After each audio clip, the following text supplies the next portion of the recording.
الحمد لله رب العالمين والصلاة والسلام على أشرف الأنبياء والمرسلين نبينا محمد وعلى آله وصحبه أجمعين ومن تبعهم بإحسان إلى يوم الدين أما بعد.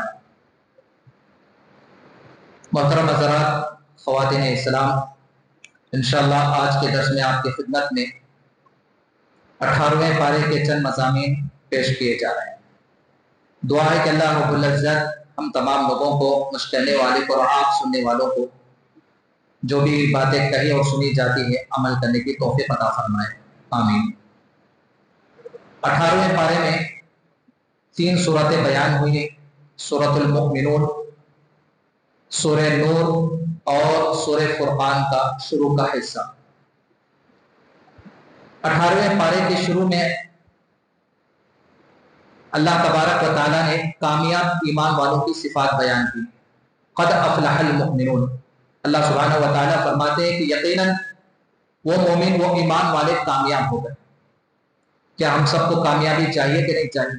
قیامت کی سب سے بڑی کامیابی کیا ہے؟ جہنم سے بچ جائے، جنت میں چلا جائے. اب اس کے لیے کرنا کیا ہے؟ دنیا میں اللہ نے جو باتیں آپ کو بتائی اس پر چلنا، اور اللہ راضی ہوں گے تو پھر جنت ملے گی، جہنم سے بچے. تو تقریباً 7 باتیں اللہ تعالیٰ نے بیان کی ہے کہ کامیاب ایمان والے کے اندر کیا کیا خوبیاں ہوتی ہیں، کیا کیا صفات ہوتی ہیں. سب سے پہلی بات اللہ نے بتائی، الذین هم فی صلاتهم خاشعون. کامیاب ایمان والے وہ ہوتے ہیں جو صرف نماز ہی نہیں پڑھتے، نمازوں کو خشوع اور خضوع کے ساتھ ادا کرتے ہیں. خشوع اور خضوع کے ساتھ، جیسے جسم کے اندر روح ہوتی ہے، جان کے بغیر جسم مردہ ہے، ویسے خشوع خضوع کے بغیر ہماری نمازیں مردہ ہیں. خشوع خضوع کا مطلب کیا؟ پوری یکسوئی کے ساتھ، باڈی بھی پریزنٹ، مائنڈ بھی پریزنٹ ہے، تسلی، آرام، سکون، اپنے آپ کو اللہ کے سامنے عاجزی اور انکساری کے ساتھ چھوٹا بنا کر، نظریں جھکا کر، ذہن کو حاضر رکھ کر. اور حدیثوں میں یہاں تک آتا ہے کہ عبادت ہو تو ایسے کہ گویا ہم اللہ کو دیکھ رہے ہیں. اور ایک حدیث میں نبی علیہ الصلوۃ نے یہ بھی فرمایا، ایک صحابی نے نصیحت کرنے کے لیے کہا تو آپ نے فرمایا کہ ہر نماز کو ایسے پڑھو، فصلی صلاۃ مودع، تمہاری زندگی کی الوداعی نماز ہے، یعنی تمہاری زندگی کی آخری نماز ہے. سلام پھرو گے تو پیچھے موت کا فرشتہ کھڑا ہے جان نکالنے کے لیے. تو یہ ساری چیزیں اگر ہماری نماز کے اندر پیدا ہوں گی، لائیں گے، تو پھر وہ نماز کیا بن جائے گی؟ خشوع خضوع والی نماز. تو یہ پہلی چیز اللہ نے بتائی کہ کامیاب ایمان والے کی پہلی صفت یہ کہ وہ اپنے نمازوں کو خشوع خضوع کے ساتھ ادا کرتے ہیں. پھر اس کے بعد دوسری صفت اللہ تعالیٰ نے بتائی کہ کامیاب ایمان والوں کی دوسری پہچان یہ ہے کہ وہ بیکار کے باتوں میں، بیکار کی چیزوں میں نہیں پڑتے. ہم جو بھی کام کرتے ہیں، جو بھی بات کہتے ہیں، یا کوئی بھی چیز ہو، ہماری حرکت میں برکت ہو. جس کا دین کا فائدہ نہیں، دنیا کا فائدہ نہیں، دین کا نقصان ہے، دنیا کا نقصان ہے، ایسے چیزوں سے ایمان والے اس میں انوالو تو ہونا دور کی بات، دور ہی سے راستہ بدل کے نکل جاتے، ہمارا کوئی فائدہ نہیں. اور تیسری بات اللہ تبارک و تعالیٰ نے بتائی کہ زکوٰۃ ادا کرنے والے، اللہ نے پیسہ دیا ہے تو بس اس کا قبضہ کر کے نہیں بیٹھتے، غریبوں کا حق ادا کرتے، مسکینوں کا حق ادا کرتے. اور چوتھی بات اللہ نے بتائی کہ بے حیائی اور بدکاری کے کاموں سے بچتے، اپنے شرمگاہوں کی حفاظت کرتے. بس دو جائز چیزیں، ایک ہے بیوی اور لونڈی. پرانے زمانے میں غلام لونڈیوں کا رواج تھا، اب بالکل ختم ہو گیا. بس ایک ہی راستہ ہے کہ حلال طریقے سے نکاح کرو اور اپنے جائز خواہشات کو پورا کرو. اس کے علاوہ ہر جگہ جو ہے اپنے شرمگاہوں کی حفاظت کرنے والی. اور 5ویں چیز کیا ہے؟ امانت داری کا قیام. امانت ہم کیا سمجھتے ہیں؟ کوئی چیز آدمی لا کے رکھا، بس اس کو جتن رکھنا، حفاظت کرنا، اسی کو امانت سمجھتے. نہیں، امانت یہ کہ میں آپ سے کچھ کہوں، آپ مجھ سے کچھ کہیں کہ بھائی یہ بات کسی کو مت بتائیے. کوئی مجلس ہو رہی ہے، کوئی جو میٹنگ ہو رہی ہے، اس کے اندر کچھ سیکریٹ بات طے ہو رہی ہے، کوئی جو ہے باہر جو ہے اس کو بتا دے رہا ہے، یہ امانت میں خیانت ہے. کوئی آدمی مجھے کہا، میں جو ہے دوسرے کو بتا دیا، تو یہ بھی خیانت. امانت ہر وہ چیز، چاہے وہ مال کے تعلق سے، چاہے وہ بات سے تعلق رکھنے والے ہو، چاہے وہ کسی میٹنگ سے متعلق ہو، ان تمام چیزوں کو، راز کی چیزوں کو راز میں رکھنا، یہ امانت ہے. اور پھر 6ویں بات اللہ نے بتائی کہ کامیاب ایمان والے، کامیاب مومنوں کی پہچان کیا ہوتی ہے؟ 6ویں چیز ہے کہ وعدے پورے کرتے ہیں، چاہے وہ اللہ کا وعدہ ہو، بندوں کا وعدہ ہو. اللہ کا وعدہ کیا ہے کہ دنیا میں جا کر ہم کس کی بات کریں گے؟ اللہ کی بات. اور بندوں کے وعدے آپ لوگوں کو تو معلوم ہے، کاروبار کر رہے ہیں، تجارت کر رہے ہیں، لین دین کر رہے ہیں، معاملات ہو رہے ہیں، ایک دوسرے سے ہم وعدے کرتے ہیں کہ بھائی کل ملوں گا، کل دوں گا. वादा करने, वादा निभाने की ताकत है तो वादा कर, निभाने की ताकत नहीं तो साफ मुंह खोल के बोल दिए कि नहीं भाई मुझसे नहीं हो सकता। दो चार लम्हे के लिए खुश करने के, सामने वाले को खुश करने के लिए हम वादा कर रहे हैं, फिर दूसरे दिन वादा तोड़ते रहे, ये अच्छी बात नहीं। फिर उसके बाद सातवीं चीज अल्लाह ने बताई, 6 और 7वीं चीज क्या है कि नमाजों की पाबंदी करते। पहले भी नमाज के ताल्लुक से खुशू खुशू वाले हैं, और फिर अल्लाह ताला आखिर में बयान कर रहे हैं कि कामयाब मोमिनों की पहचान क्या है, ईमान वालों की, कि वो नमाजों की पाबंदी पूरे शुरूत के साथ, आदाब के साथ, नमाज का जो तरीका है इखलास के साथ नमाज अदा करते हैं। ये पूरी बातें बताने के बाद, तकरीबन 7 बातें हैं बताने के बाद, अल्लाह फरमाते हैं उलाइका हुमुल वारिसून अल्लज़ीना यरिसूनल फिरदौस हुम फीहा खालिदून। अगर ये पूरी चीजें किसी इंसान के अंदर पाई जाए, सिर्फ जन्नत ही में नहीं, जन्नत की जो आला किस्म की जन्नत है, जन्नतुल फिरदौस, जहाँ पैगंबर होंगे, सालिहीन होंगे, सिद्दीकीन होंगे, शुहदा होंगे, अल्लाह वहां जो इसके लिए जगह नसीब फरमाए। दुआ फरमाए कि अल्लाह ताला मुझके अंदर, मेरे अंदर, आपके अंदर ये तमाम सिफात पैदा करने की हमें तौफीक अता फरमाए, आमीन। फिर उसके बाद अल्लाह सुब्हानहू व तआला ने इंसान की तख्लीक के 7 मरहले बयान किए। इंसान जो मैं और आप पैदा हुए माँ के पेट से, एक जमाना ऐसा था कि दुनिया में हमारा कोई वजूद नहीं था, लेकिन अल्लाह सुब्हानहू व तआला ने धीरे धीरे धीरे आहिस्ते आहिस्ते इस हालत तक जो है मुझे और आपको पैदा किया है, बनाया। कितने मरहले? 7 मरहले। सबसे पहला मरहला क्या? इंसान का मट्टी से पैदा हो। तमाम इंसानों के बाप आदम अलैहिस्सलाम मट्टी से पैदा हो। अब सवाल ये कि क्या हमारे अंदर भी मट्टी है? तो उसका जवाब है कि कहीं ना कहीं हमारे अंदर भी मट्टी है, कहीं ना कहीं हमारे अंदर भी मट्टी है। आप पूछेंगे कि वो कैसे? वो तो थे मट्टी के पुतले से बनाए गए, रूह डाले अल्लाह ताला, वो मुकम्मल इंसान बन गए। हम तो नुत्फे से मर के इंसान, नुत्फे से पैदा होता है इंसान। हमारे अंदर मट्टी का अंशु कहाँ से आ गया? तो देखिए हमारी ग़िज़ाएं जो अल्लाह ने मेरे और आपके लिए हलाल की है, वो ग़िज़ाएं कहाँ से आती है? चाहे वेज हो नॉन वेज हो। वेज जो है कहाँ से आता है? पूरी तरकारी मट्टी से आती है। पूरा का पूरा ताल्लुक उसका कहाँ से है?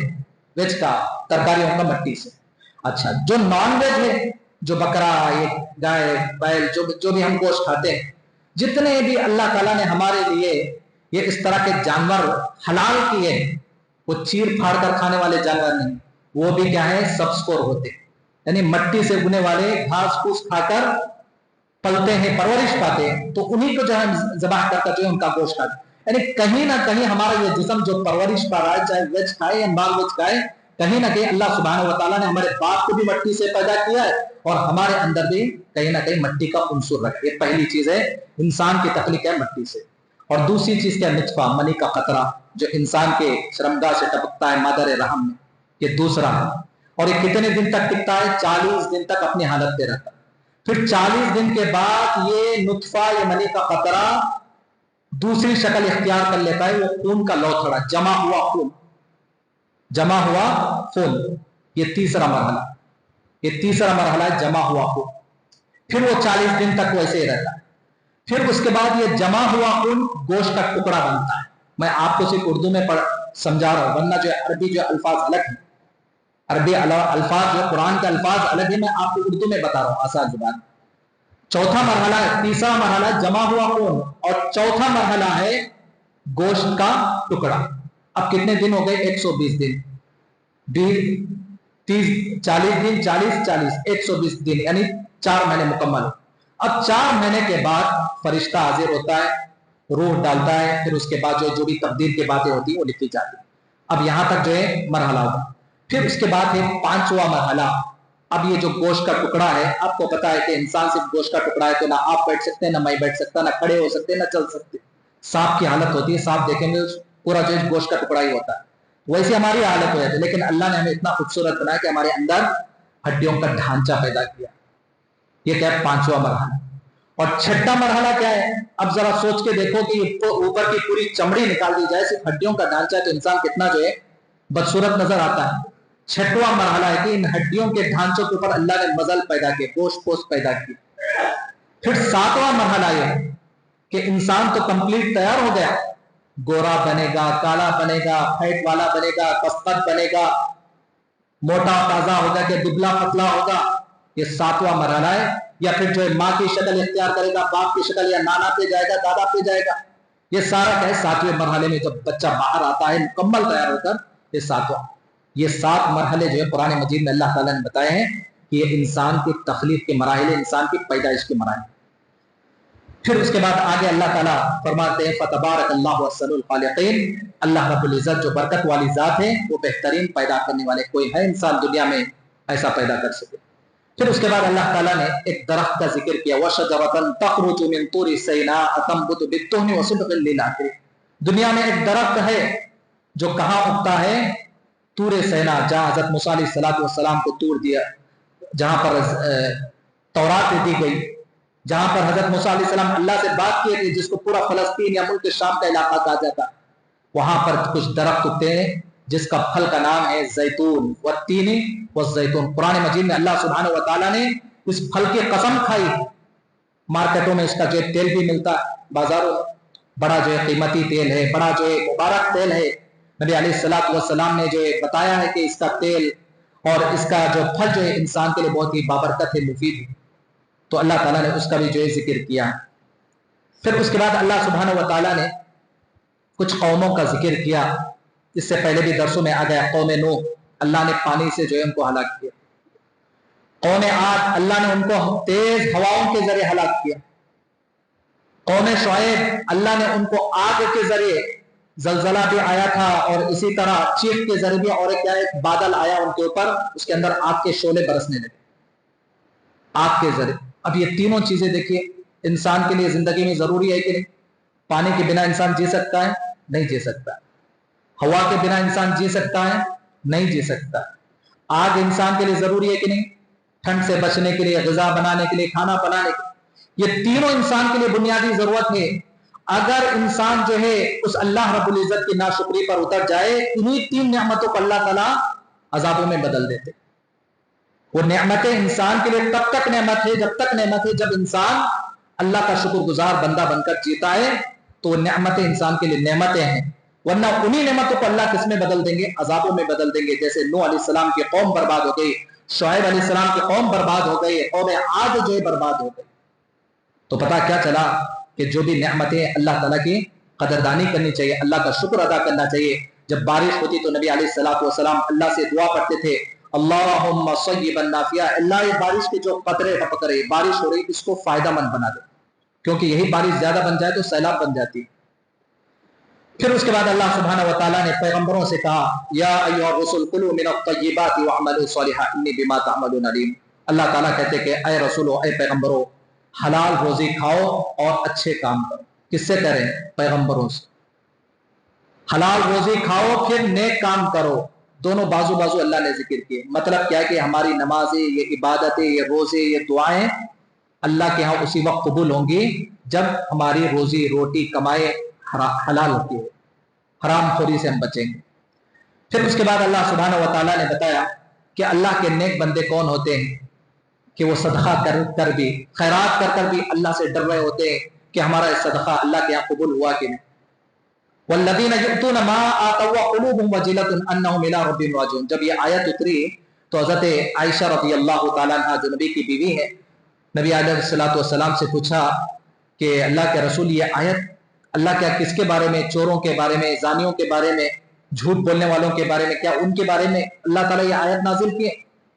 تو اللہ کے رسول صلی اللہ علیہ وسلم نے کہا کہ نہیں، اس آیت کے اندر اللہ تعالیٰ نے جن لوگوں کے بارے میں بتایا کہ جو اللہ کے راستے میں خیرات کر کر بھی ڈرتے ہیں، ان کے دل کانپتے ہیں کہ معلوم نہیں کہ ہماری خیرات، ہمارا صدقہ قبول ہوا کہ نہیں، یہ چور نہیں، یہ زانی نہیں، یہ شراب پینے والے نہیں ہیں، یہ وہ لوگ ہیں جو 5 ٹائم کی نماز بھی پڑھتے ہیں، روزے بھی رکھتے ہیں، دینداری کے کام بھی کرتے ہیں۔ تو پتہ کیا چلا کہ صرف نیکیاں کر لینے سے ہماری ڈیوٹی ختم نہیں ہو جاتی، نیکیوں کرنے کے بعد، ہر اچھائی کے کام کے بعد، ہر اچھے عمل کے بعد ان نیکیوں کی حفاظت کرنا، ان نیکیوں کی قبولیت کی فکر کرنا، دعائیں کرنا ہماری ذمہ داری۔ پھر اس کے بعد اللہ سبحانہ و تعالیٰ نے سورہ نور کا تذکرہ کیا۔ سورہ نور سے پہلے اللہ تعالیٰ نے ایک اور جو بات یہ بھی بتائی عالم برزخ کے بارے میں، برزخ کی زندگی۔ برزخ کی زندگی کس کو کہتے ہیں؟ انسان مر گیا، مرنے سے لے کر دوبارہ قبروں سے اٹھائے جانے تک یہ درمیان کا جو وقفہ ہے، اس کو برزخ کی زندگی، قبر کی زندگی کہتے ہیں۔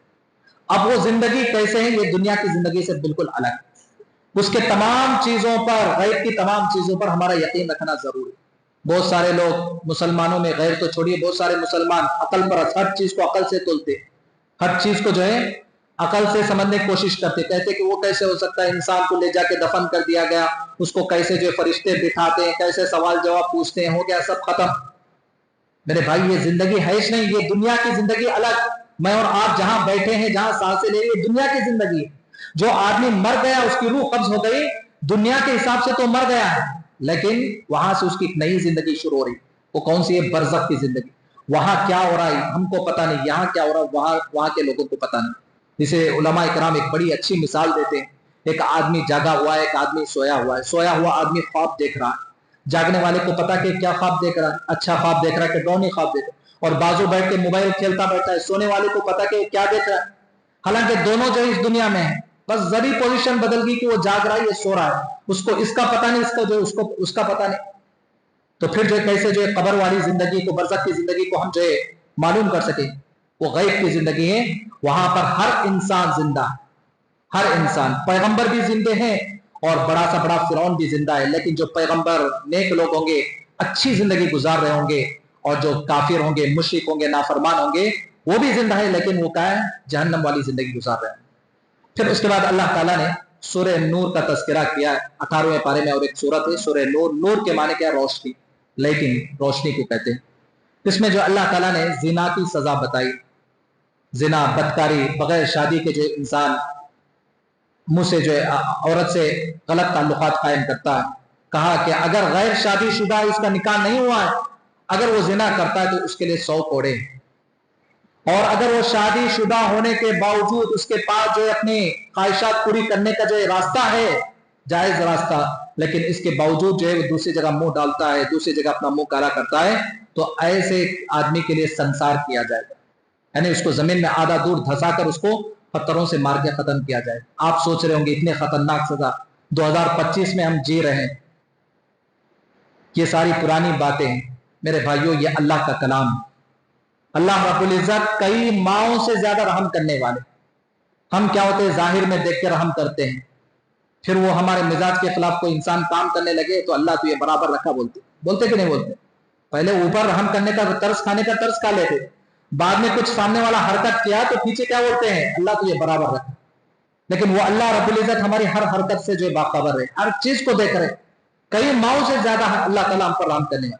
लेकिन उसी अल्लाह के कलाम में ये सजाएं बताई गई है। पहले तुम अल्लाह से डर कर जो है अच्छे बन जाओ, अगर नहीं होता है, सीधी उंगली से घी नहीं निकलेगा तो फिर टेढ़ी उंगली से घी निकालना पड़ेगा। तो ये सजाएं जो है अल्लाह ताला ने ऐसे नहीं बताए, दूसरों की इबरत के लिए। कोई जो है आगे दूसरी मर्तबा कोई ऐसी हरकत ना करे, चाहे वो चोरी की सजा हो, जिना की सजा हो, बहतान लगाना, किसी पर जो कोई कीचड़ उछाल रहा है, इल्जाम लगा रहा है, उसकी सजा हो। ये सारी सजाएं क्या है? मुआशरे के अंदर अमन और पीस कायम करने के लिए। ये सजाएं अब नहीं समझ में आती। आपके घर में जब चोरी होगी ना, उस वक्त कहेंगे हाथी नहीं, उसको जो है कत्ल ही कर देना। हमारे घरों में जो माँ बहनों के साथ जब इज्जत लूटी जाएगी, तब कहेंगे कि नहीं, उसको ऐसा नहीं, पूरे मुआशरे के सामने उसको जो है नंगा करके मारा जाए। ये सब स्टेटमेंट है दुनिया वालों के। ये जो इस्लाम की जो सजाए पनिशमेंट है, उस पर तो जो हरफ उठाते, उंगलियां उठाते हैं, लेकिन जब अपने ऊपर बीतती है, जब अपने ऊपर ये जब मसाइल आते हैं, तो कहते कि नहीं, सब बराबर है। लेकिन याद रखिए, इस्लाम जो है रंग बदलने की तरह नहीं है। इस्लाम के कानून अटल है, चाहे वो कोई भी किसी भी खानदान का हो। अल्लाह के रसूल सल्लल्लाहु अलैहि वसल्लम के पास एक मसला आता है, गालिबन फातिमा कुछ था एक खातून का नाम, कोई आकर जो है रिक्वेस्ट करते हैं कि अल्लाह के रसूल दरगुजर कर दीजिए, माफ कर दीजिए। तो उस मौके पर अल्लाह के रसूल ने कहा, फातिमा बिन्त मोहम्मद भी अगर गलती, यानी मोहम्मद की बेटी फातिमा, अगर ये फातिमा भी अगर ये गलती करती तो उसको भी नहीं बख्शा जाएगा। तो ये जो है इस्लाम के कवानीन। फिर उसके बाद अल्लाह सुब्हानहू व तआला ने वाकई इफ्क जिक्र किया कि एक जंग से अल्लाह के रसूल सल्लल्लाहु अलैहि वसल्लम वापस हो रहे थे, रात में पड़ाव करते हैं, एक जगह स्टे करते हैं। हजरत आयशा रजी अल्लाह तआला ने जो है जरूरत के लिए बाहर गई हुई थी, इतने में जो सुबह हो गई, सब जो निकल गए, पूरा काफिला निकल गया। वो कज़ाए हाजत के लिए गई थी, वहां पर उनका हार गुम हो गया, तो सोने का हार, वो ढूंढते ढूंढते वहीं पे रहते, इधर पूरा काफिला निकल गया। तो बहरहाल ढूंढते ढूंढते वहीं पड़ गए। अल्लाह के रसूल सल्लल्लाहु अलैहि वसल्लम ने एक सहाबी जिनका नाम हजरत सफ़वान बिन मुअत्तल रजी अल्लाह तआला, उनको मुकर्रर किया। उनका काम क्या था? पूरा काफिला लश्कर जाने के बाद फीते से जो है सब देखते हुए आएंगे, जायजा लेकर कि कुछ लोगों का कोई माल पड़ा है क्या, कोई चीज गिरी हुई थी। आकर देखते हैं कि कोई औरत खातून जो है पड़ी हुई है, नजदीक आके देखते हैं तो हजरत आयशा रदी अल्लाह ताला अन्हा, तो हजरत आयशा को जो है ऊंट पर बिठाते हैं, फिर उनके जो है रस्सी पकड़कर मदीना आते हैं। अब जो है मुनाफिकों को मौका मिल गया कि ये दोनों कहाँ चले गए, ये आयशा और ये सफवान बिन मुअत्तल, इन दोनों का अलग रहना, कुछ है गड़बड़। बदकारी का इल्जाम किस पर? नबी की बीवी हजरत अबू बकर की बेटी पर बहतान लग गया। और ऐसा जो है फैलाया, ऐसा जो है प्रोपेगेंडा किया कि मदीने में कुछ सहाबा भी जो उनकी बातों में आ गए। अल्लाह के रसूल सर पकड़ के बैठ गए। तकरीबन 1 महीना गुजर गया, कुछ करना समझ में नहीं आया। तो इससे क्या पता चलता है कि अल्लाह के रसूल कोई गैब दां नहीं है। अल्लाह के रसूल गैब दां होते, गैब का इल्म रखने वाले होते, तो अल्लाह के रसूल पहले ही जान लेते थे कि मेरी बीवी पाक है क्या नहीं पाक। 1 महीने के बाद अल्लाह सुब्हानहू व तआला ने कुरान के अंदर आयतें उतारती हैं कि हजरत आयशा बिल्कुल बरी है इस चीज से। तो उसका जिक्र अल्लाह ताला ने इस आयत के अंदर, सूरत के अंदर जिक्र किया। फिर उसके बाद अल्लाह ताला ने बताया कि औरतों का पर्दा, पर्दा आज क्या है, पर्दे की फाइट हो रही है, बेपर्दा होता।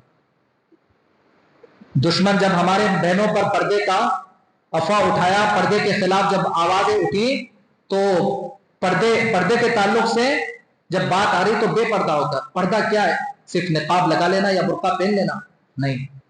पर्दा है हर वो चीज जिसको अपनाकर एक औरत मर्द के फितने से बच सकती है, वो तमाम चीजें पर्दा है। पर्दा सिर्फ बुर्का नहीं है, पर्दा सिर्फ निकाब नहीं है, हर वो चीज जिसको अपनाकर एक औरत मर्द के फितने से, मर्द के जो जाल में फंसने से बच सकती है, वो तमाम चीजें पर्दा है। औरत का पर्दा आवाज में पर्दा है। अल्लाह के रसूल ने कहा कि अजनबी औरत मर्द से लचकदार आवाज में बात न करे। औरत का पर्दा खुशबू में, बाहर जाते हुए खुशबू ना लगाए। औरत का पर्दा जेवर में है, ऐसा जेवर पहन कर ना जाए कि जिसमें जो झनकार आवाज पैदा हो रही हो। औरत का पर्दा तन्हाई में, कि आपने फरमाया कि एक अजनबी मर्द एक अजनबी औरत 2 जगह ना जमा हो, तीसरा शैतान होता है। औरत का पर्दा उसके ज़ेब ज़ीनत ज़ेवरात में है, उसके कपड़ों में है। ये सारी चीजें पर्दे, ये तमाम चीजों का कॉन्सेप्ट मिलाकर क्या है? पर्दा, हिजाब। वरना सिर्फ जो निकाब पहन लेना, सिर्फ जो बुर्का पहन लेना, सिर्फ इस हद तक जो है पर्दा नहीं है। फिर उसके बाद अल्लाह सुब्हानहू व तआला ने यह भी बताया है कि किन किन लोगों से औरत पर्दा करने की जरूरत नहीं। पर्दा मतलब चेहरे का, हाथों का, जैसे अजनबी से करती है, वैसे जिन लोगों से पर्दा करने की जरूरत नहीं। पहले तो शौहर के लिए पूरा जो है पर्दा नहीं। फिर उनके बाद जो जिनसे पर्दा नहीं, वो क्या है? सिर्फ चेहरा, ऐसा नहीं कि शौहर की तरह नहीं। दूसरे नंबर पर क्या है? वालिद, बाप से पर्दा नहीं। ससुर, ससरा, ससरे से पर्दा नहीं। हकीकी बेटा यानी अपने माँ के पेट से जो बच्चे पैदा हुए उससे नहीं। शौहर के बेटे यानी वो पहली बीवी से बच्चे जो पैदा हुए हैं, वो शौहर के बेटे, उससे जो है पर्दा नहीं है। भाइयों से पर्दा नहीं है, भतीजों से पर्दा नहीं है, भांजों से पर्दा नहीं है। और इसी तरह घर में कुछ बच्चे ऐसे हैं जो औरतों के मसाइल को नहीं, यानी उतने उम्र तक नहीं पहुंचे हैं, तो ऐसे बच्चों से भी पर्दा नहीं। तो इन तमाम चीजों से क्या है? अल्लाह रब्बुल इज्जत ने कहा कि औरतों के लिए पर्दा नहीं। और फिर जो आखिर में अल्लाह ताला ने यह भी बताया कि जब हम किसी के घर जा रहे हैं, अपना घर नहीं दूसरों का घर है, तो ऐसा नहीं कि सीधे अंदर हॉल तक, बेडरूम तक चले गए। वो हमारा घर नहीं हो, किसी का भी घर हो, रिश्तेदार का भी घर क्यों ना हो, बाहर खड़े होकर सलाम करो, इजाजत मांगो। आजकल इजाजत मांगने का क्या है? बेल कॉलिंग, 2-3 मरतबे दबाओ। और यह भी बताया कि बेल मारने के बाद, इजाजत मांगने के बाद दरवाजे के दाएं बाएं बाजू खड़े, बिल्कुल सीधा नहीं करना कि दरवाजा खुलते ही कौन खोला, इधर कौन खड़ा।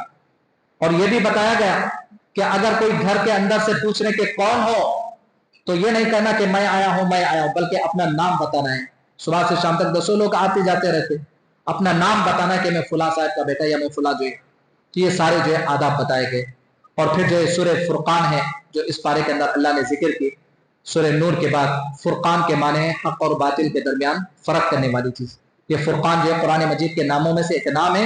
ये कुरान है कि जो हक और बातिल के दरमियान फर्क करता है। तो ये चंद मसाइल जो आपके सामने जिक्र किए गए। अल्लाह सुब्हानहू व तआला से दुआ है कि अल्लाह ताला हम तमाम लोगों को जो भी बातें कही गई सुनी गई, इन पर अमल करने की तौफीक अता फरमाएं। आमीन व आखिरु दावाना अनिल हम्दुलिल्लाहि रब्बिल आलमीन।